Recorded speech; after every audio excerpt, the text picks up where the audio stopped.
Welcome everyone to Almost Cancelled. I am Peter, that is Connor, and we are going to talk about Resident Alien Episode 1. It is simply titled The Pilot. We'll start spoiler free since it is in Episode 1. This is a new show from Sci-Fi. It's based on a Dark Horse comic book starring Alan Tudyk as the titular Resident Alien.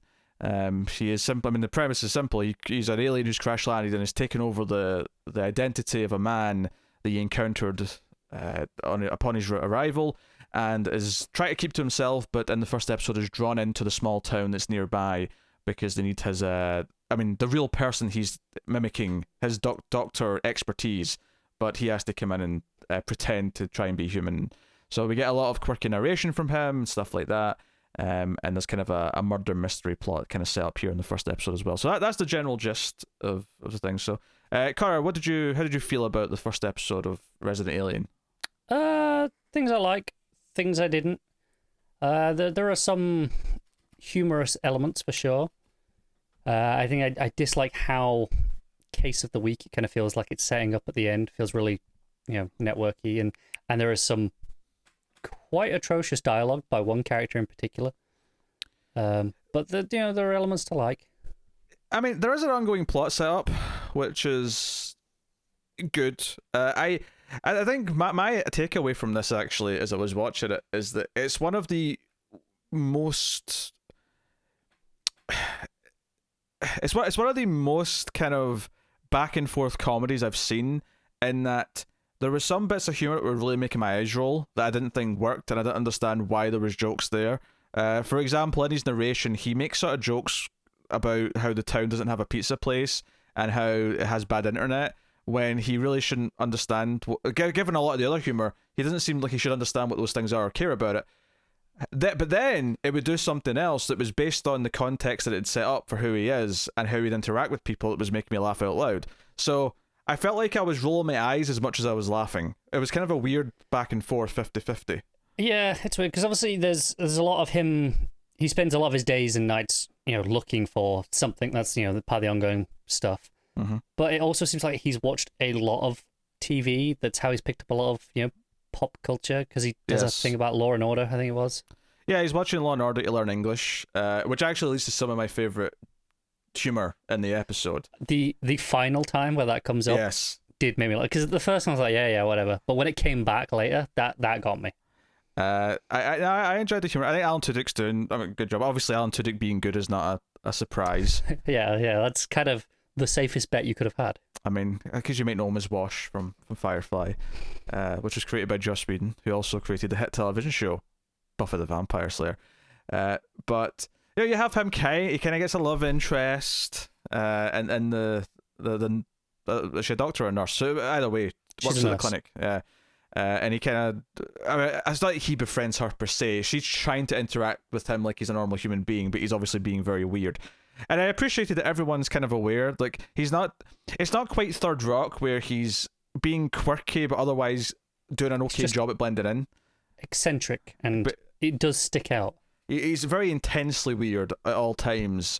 And I kind of appreciated that it wasn't kind of like, it wasn't just blending in like a lot better than he should have done. He thinks he's doing much better than he was. Well, he was, and that's part of the joke. Yeah. So I think the humor works well enough. I think some of the growing pains of the pilot and some of maybe the small jokes that don't work, I think, are outweighed by the payoff to the jokes that are get more time spent on setting them up. So when the payoff comes, it's like, oh, okay, that was actually really funny. Yeah, I would hope that a lot of the rougher elements are smoothed out, but you can never be sure, I guess. It's kind of weird, though. It's been a while since we've done a pilot for and it's not a network show. I mean, Sci-Fi's cable network, but it's definitely the most networky thing we've looked at in a long time. You could have told me this was on NBC, and I'd have believed you.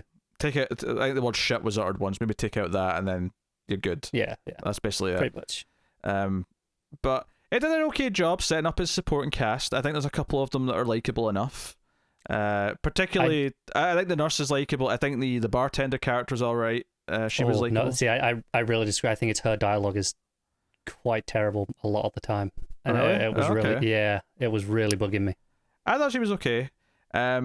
The funny thing about the sheriff character is that at first I really wasn't liking him, because he comes in and he sort of says, call me Big Black, and he's a black man, and the joke at this point is, I don't think it's spoiling too much, that Alan Tudyk says, oh, because of your big black truck, because he has a big black, he's the sheriff's big police truck. car. Yeah, and he's, oh, you think you're funny, and I didn't like that exchange. I thought, that felt really forced and awkward.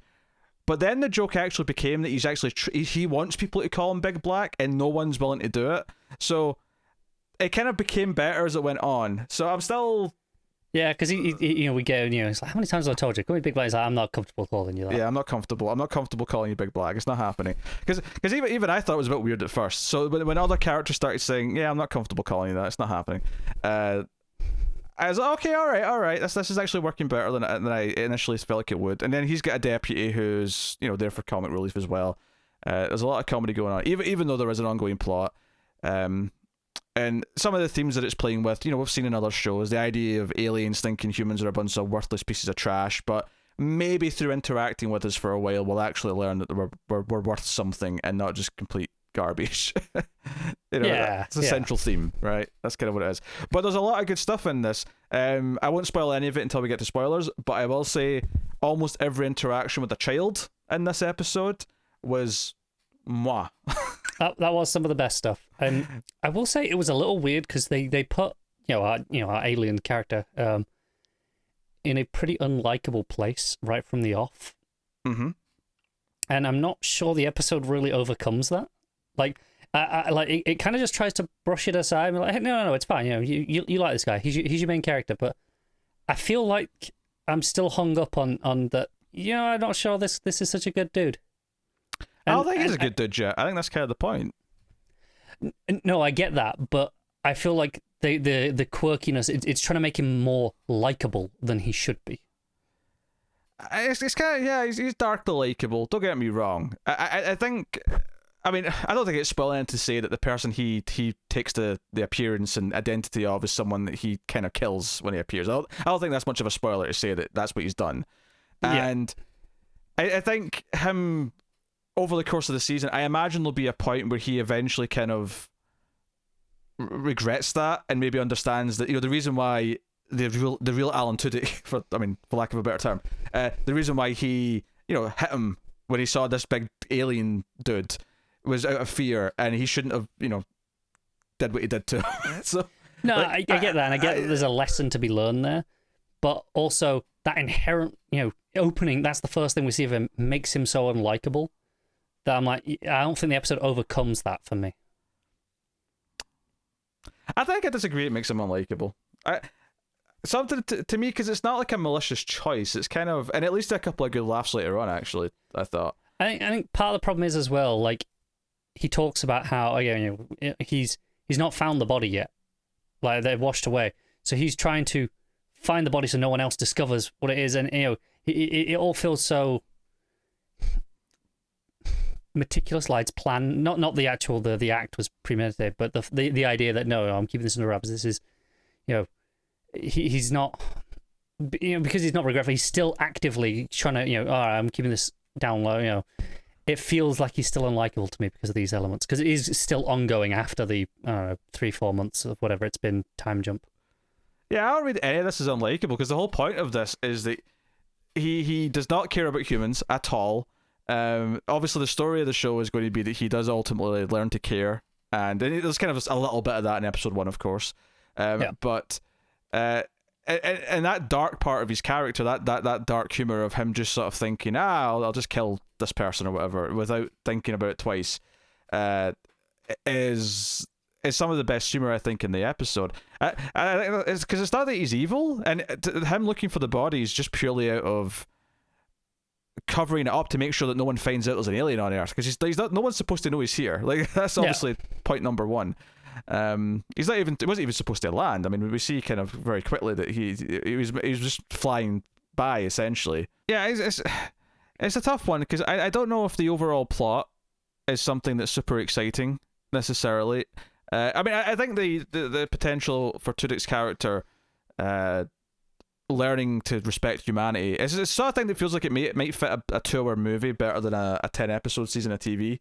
Like, I think maybe condensing this down to just the best of what Tudyk's going to do with this character and giving it 2 hours to sort of play out might have been better from a pacing point of view. Yeah, there's a middle ground with that particular arc, isn't it? Where you've got to do it in enough time that it doesn't feel like you've just rushed to them reaching this conclusion, but also in this very episode, like I say, he is learning already. So how long can you really drag that out before it gets to a point where he just gets it? The upside though to doing it this way is that you have 10 episodes to put him in a lot of different situations and do a lot more with the comedy potential that you would never otherwise get to. So it's the more the murder mystery stuff that I think might be the falter. There's enough shows though from Sci-Fi where I've seen promising elements, but they never kind of rise above where they start in terms of quality. And this is a 10 episode season that I don't think has... It doesn't feel like a super expensive show. It feels like there's a couple of effect shots early on when it's doing the flashback of him like crashing on Earth, but other than that, it's mostly just small town, small cast. It's one of the cheaper things I've seen from Sci-Fi, which their shows don't tend to look super expensive, but this is still on the cheaper end of their stuff. Yeah, but it's fine for the setting for what it's doing. It doesn't need to be any more than... Yeah, I wasn't saying that. I didn't feel like a budgetary constraint or anything. It felt like, no, this is just the setting. And it kind of... I can see some of the side characters, because if they're going to give them some more plots for Tudyk's characters to interact with, I could see that some of that maybe getting a bit grating if their side plots aren't actually that exciting, or... especially given the plot in this episode with the nurse Asta, is that she, we get a bit of her backstory, we get a bit of her married life and kind of where she is right now.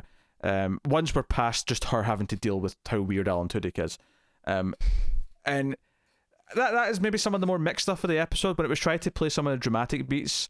I thought some of what it was doing from like Tudyk making choices based on that, I think were fine enough choice moments. But the actual kind of more dramatic little downbeat moments that came after or stuff like that, that felt a little bit more just kind of like, okay, we're doing TV sort of cliche moments. There's a moment towards the end of this plot, or kind of after this plot really, where it's in the epilogue section of it, that like ties it all in with with the alien stuff as well.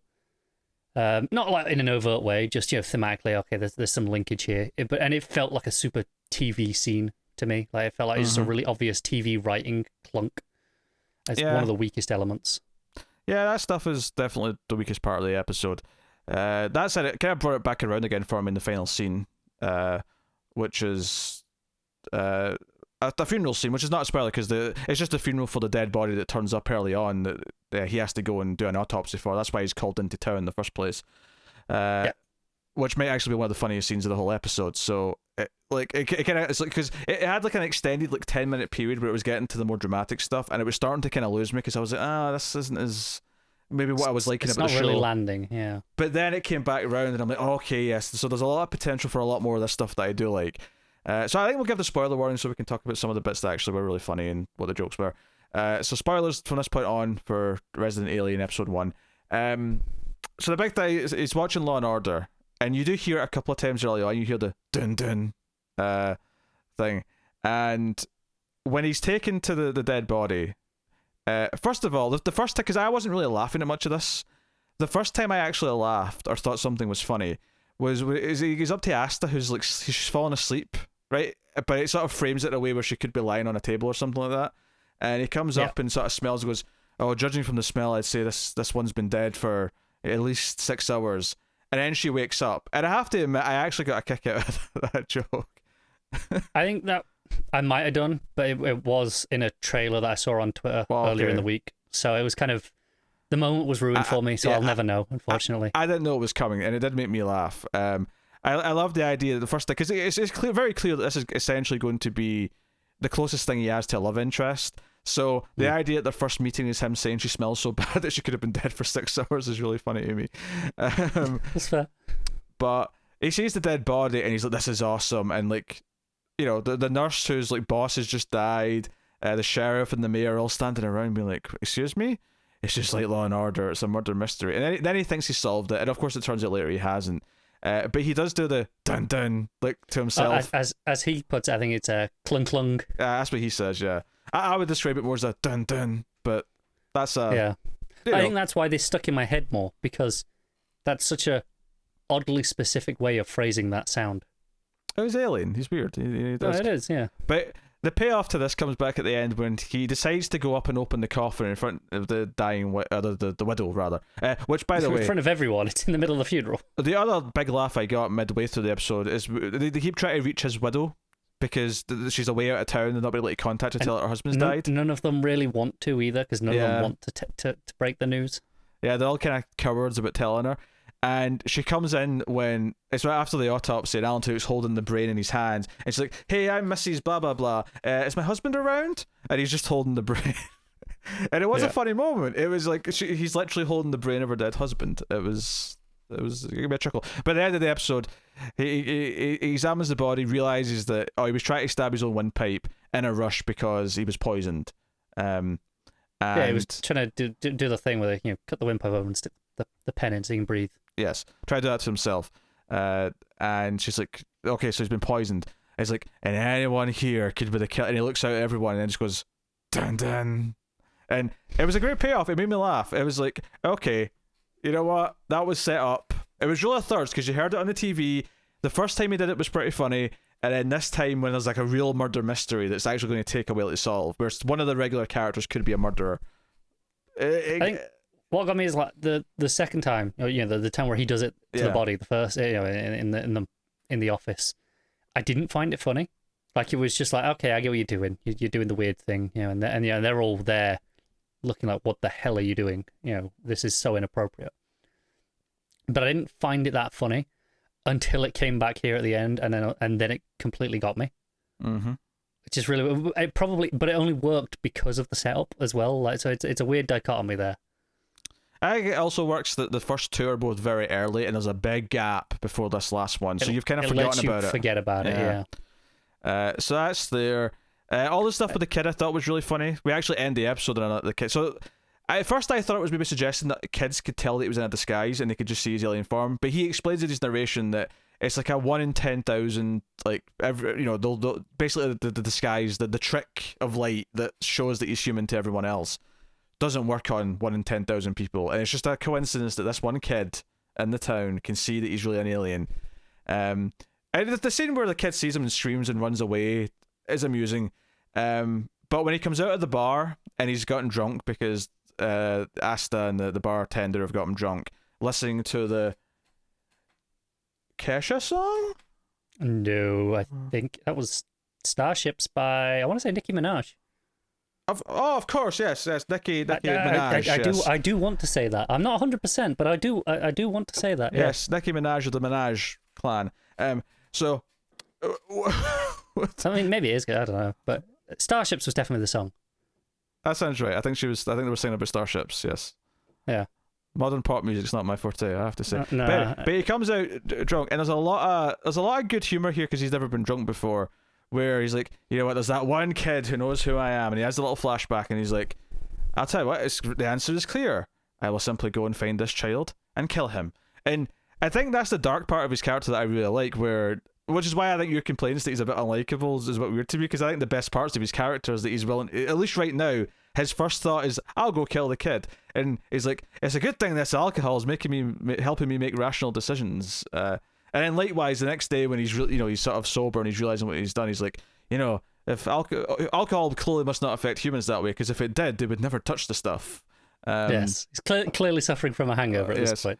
But he actually does. He sneaks into the kid's bedroom. How he's able to track the kid, I don't know, alien stuff. But he goes to the kid's bedroom and scares the shit out of the kid. But we get the thing where he literally hides under the bed, so the kid's trying to say there's an alien under his bed, and his parents are just not having it. I think the moment I did laugh at here was as the parents are carrying the kid away, he kind of comes back out and gives the kid the middle finger. Yeah, that was good. It was a nice bit of setup actually. Earlier on, when he's describing that it's bad luck that this one kid that one in this town of 1,000 people, the 1 in 10,000 is here and can recognize him, and he says humans have several phrases for this. One is I didn't say sod's law. That's a British thing, but it was various things meaning that. It was like, bad luck, up shit's creek, whatever. I can't remember the exact phrases he used. But it's paid off at the end because when he walks in, because he's been kind of roped into being the town's doctor, and he walks into his first patient and it's the kid, and the kid sees him as the alien, and he just says shit out of luck or something like that, I think was maybe the phrase. But something like that, yeah. It was a nice payoff though, because it kind of tied back in to the earlier scene with the kid. I love the idea that he's actually going to befriend this kid. He's kind of got to. Yeah, and the kid is going to know who he really is, and that'll make for some potential laughs. It'll either be very amusing or horrifically annoying. Yes.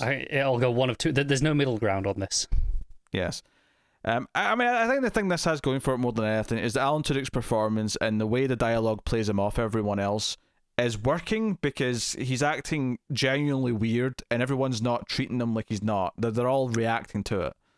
Yes, Alan Tudyk is very good at being a bit weird. That's kind of one of his specialties, isn't it? I suppose it is, but I mean, as a fan of Firefly, where he did not act weird, it's not the first thing I think of with Alan Tudyk. No, I get that. I'm not saying it's the roles he's even most well known for, but I think it's something that most casting directors know about him, and it's like, okay, he's really good at that thing. Mm-hmm. So it's not. I mean, the only surprise is it's taken this long to get him in a lead role doing that, really. The biggest character thing, obviously, for the episode is that the nurse Asta befriends him and says, "Hey, you've got a truck. Can you help me move? I'm trying to get my stuff back from my ex-husband." And he does that the next day. So the big dramatic thing is that the husband shows up and is openly aggressive, threatens him with a gun to leave so that he can talk to his estranged wife. And he has kind of this moment when he's driving away where in his narration he's like, this is not my problem. Why do I care? Why do I want to go back? Because she seems to be in danger. And she is. He's the husband's abusive. She's got a bloody nose by the time he gets back. So he goes all RoboCop and puts his arm through the wall and pulls him outside and almost starts kills choking him. Yeah, he's choking him to death. And I was actually almost getting almost like a Hulk vibe from this, where she's the one who calms him down, says no, it's not worth it, and sort of has her hand on his shoulder or whatever. And I'm like, she's his Betty Ross. Yeah, is that's what I'm saying. Yes. And she does question, how are you able to do that? He's a big dude and you pulled him through a wall like he was nothing. I think his answer was just yoga. Yeah. Which I don't think she was buying, but she wasn't willing to go further. Just not going to press any further because he might kill her next. I don't think she's scared of him. I don't think she really is, but I think in the back of her head, it's probably just the awareness that he's clearly capable of that. Mm-hmm. And yeah, I guess a bit cheesy, because I think we have this moment where they're standing out. She takes her shoes off and stands in the snow in bare feet and talks about her past and why she left him. And you mentioned that it cuts back to when his ship crashed. That was the same night she ran out, and she saw the ship as if it was a shooting star going past. Yeah, she sees it, and it's like it's a sign for her to to leave finally. That final push. I agree. It's very cheesy in TV. It doesn't bother me too much because it's ultimately kind of meaningless in the sense that it just kind of happened as she was leaving anyway. So no, it is, which is why I say it's not like a really obtuse link. It's more a thematic thing. It's not like it's the reason that she goes. That would have pissed me off. Mm-hmm. But it was more just there was no need to tie them together, and I felt the TV clunk of just we got to link these things, and it kind of just completely took me out of the moment. I felt the writing on the wall of it. Yeah, that's fair.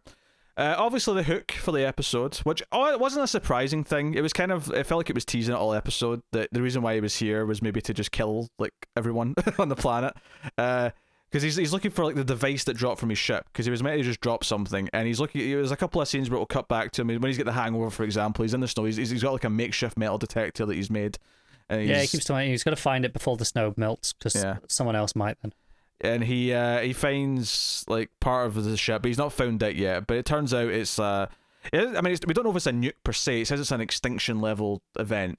So it could it could be an alien thing that will cause something else. But whatever. I would suspect, if I'm going to predict the end of the season, is his people have realized that he's failed, so they send someone else. But obviously he's still on Earth and he cares at that point, so he's going to have to try and stop them.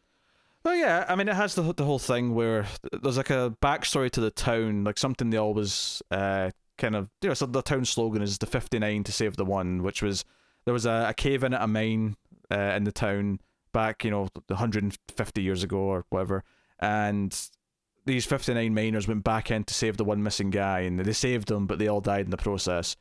And obviously wasn't very smart or logical. Needs of the many outweigh the needs of the few and all that. But the point is just to show that human beings care about each other, and it's just kind of a trope of sci-fi. Is you get there's a lot of shows and movies and books where the aliens look down on the humans because we have to connect and care about each other, but then ultimately learn that maybe that's why they're better. It's very pat ourselves in the back. See, we're good. We're humans. Yeah, we're the best. Yeah. We're definitely not a terrible self-destructive species. Not at all. So.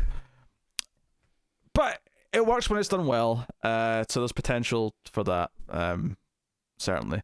Now, admittedly, did this just make me want to rewatch Third Rock from the Sun? Kind of. There are worse ways to spend your time. There is. So, it's got a lot to live up to in comparisons to that, especially since it is very much a comedy. It's not a sitcom, but it is still very much a comedy. The most of what we've said is positive is all the humor, so... And I think that's also one of its bigger problems is there is a lot of humor that doesn't land. And while in this episode, the stuff that lands does really land and the overall impression is positive, I think it needs to improve that batting average over the next couple of episodes. Otherwise, the comedy that doesn't land will start to kind of get on my nerves a bit, I think, if it's still to this same extent. Yeah, it just kind of depends. It depends how it swings. You'd hope that everything kind of improves a little bit after the pilot, but... yeah, it felt a little bit like they were just throwing as many different, comedy elements out as they could and seeing which ones they liked, and maybe that's exactly what they did, and they've picked and chosen from that. No shit, it's a pilot. Right, but I still feel like that's something that they can do in the script room, and decide, right, okay, we're not going to do these jokes, or, those are, the wrong choices. Okay, that is flat out naive. Some things you don't see how well they land until you actually just do it. Not everything can be predetermined in the scripting phase. That's fair, but it didn't have to be in the final edit either. You're being unreasonable. Anyway, that is the first episode of Resident Alien. Whether or not we do any more of this will entirely depend on how many people care about this first review, and how many people watch it and stuff like that. So, if you really care, comment and like and all that stuff. But there's too many times in the past where the show is decent enough that we're willing to give it an episode or two more. But no one watches the next review, so it doesn't really matter. It just kind of feels like we're wasting our time a little bit. So it'll entirely depend if anyone cares. So make that be known whether or not we'll be back for episode 2. And if we don't, then you'll know what happened. So there you go. That is Resident Alien episode 1. Let us know what you thought of the pilot in the comments below. You can like and subscribe, all that stuff. Get us on the Twitters at mailed_fuzz for channel updates. If you want to support the show, you can do so over at patreon.com/mailfuzztv for as little as $1 per month, and get some bonus content while you're at it.